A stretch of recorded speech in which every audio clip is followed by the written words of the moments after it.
scared of the snake's deadly venom.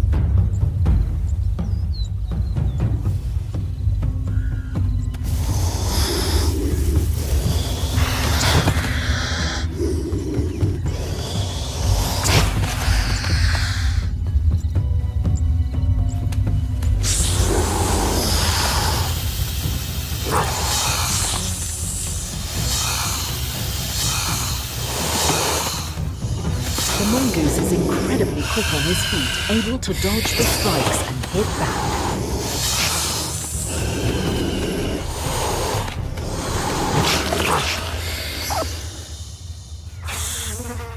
Eventually, the cobra gives in. He's got away lightly.